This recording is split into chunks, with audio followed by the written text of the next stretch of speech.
one of them, member of the majority of the board, Senator Chis Escudero, do not conform and do not believe in what they are fighting for. Hindi po siya naniniwala because he believes na yung kanilang pinaglalaban ay mali po. Na yung kanilang pagbo-boycott para ipagtanggol lamang ang ilang sa mga kasamahan nila.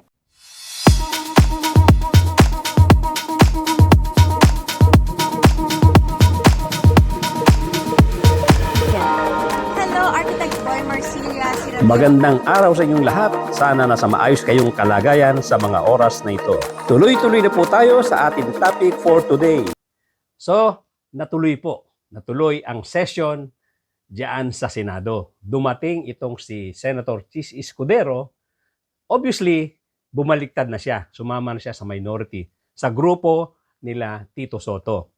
At dahil sila ay nasa majority na, nakapag-elect sila ng mga key positions ng mga committees at especially yung posisyon ng Senate President pro tempore na dating hawak yata ito ni Joel Villanueva.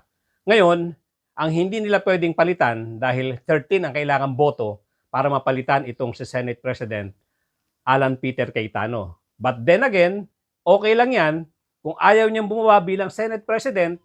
Wala na siyang power dahil ang power na ng numero ay nasa majority sa grupo ngayon. Itong bagong Senate pro tempore, si Senator Gatchalian. So ngayon, sila na ang magdadrive, nasa kanila na ang command kung sino-sino ang ilalagay nila sa mga committee. Itong si Alan Peter Cayetano na napakatigas ng ulo, napakatigas ng mukha at napakasinungaling.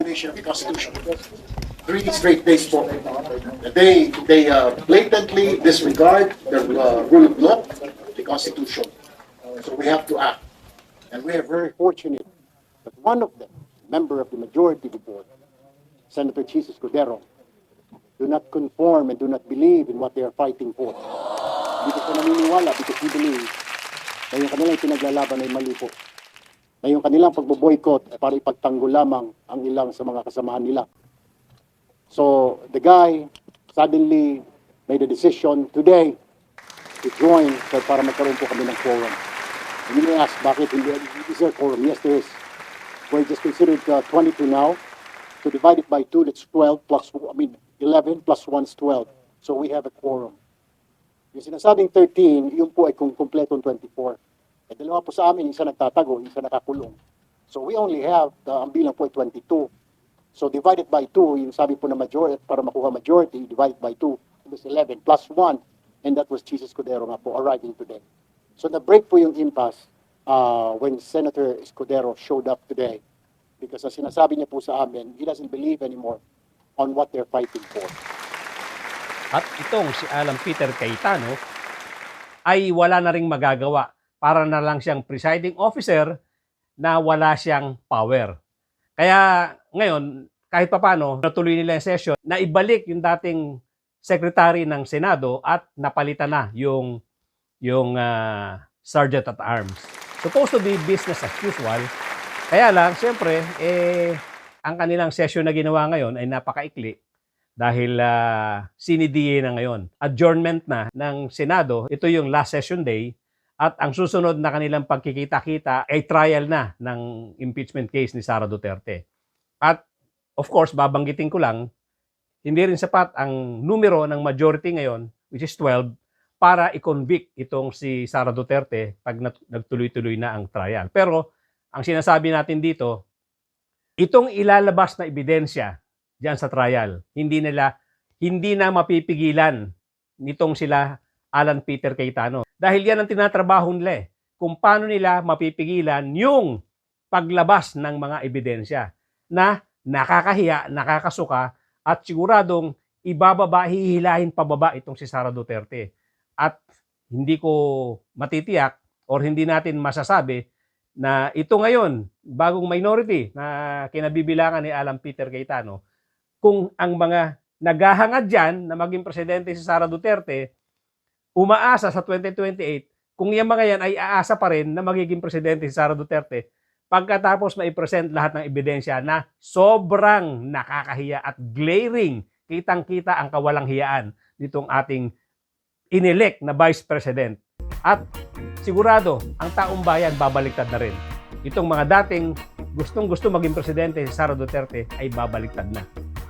Kaya sinasabi natin, malamang dito sa bagong minority ngayon, baka magbaliktaran lang ito. Kasi wala na silang aasahan tulong dito kay Sara Duterte. Hindi na nila pwedeng itaya ang kanilang political career.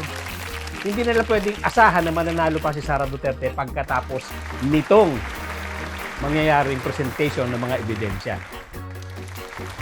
Kaya kahit pa paano, itong nangyari ngayon sa Senado ay isang small victory para sa ating mamamayang Pilipino. Congratulations sa ating bagong majority at congratulations sa bagong elect na Senate President pro tempore, Senator Gatchalian. At congratulations sa effort ng mga senador na tulad nila Tito Soto, Risa Ontiveros, mga magkapatid na Tulfo, itong si Senator Ping Lacson, si Lito Lapid, sino ba hindi ko nababanggit, itong of course, hindi natin makakalimutan itong ginawang pagbaliktad nitong si Senator Chis Escudero. At iba pa na hindi ko nabanggit. Sorry po at nakalimutan ko mga pangalan nyo. Thank you so much, mga kapatid, mga kababayan. Ito ay isang small victory na dapat natin ipagbunyi dahil natupad or nagawa ng Senado ang dapat nilang gawin na trabaho na para sa mamamayang Pilipino. Hanggang dito lang po muna mga kapatid, mga kababayan. Thank you so much for joining me today. At doon po sa mga bago lang sa aking channel, kindly subscribe, kindly hit notification bell, pati na rin po yung like button. Pakishare na rin po natin itong ating maikling video. At importante po, yung mga bago sa aking channel, kindly subscribe po. Wala namang bayad po sa YouTube yan. Maraming salamat po at mga kapatid, mga kababayan, magkita-kita po tayong muli.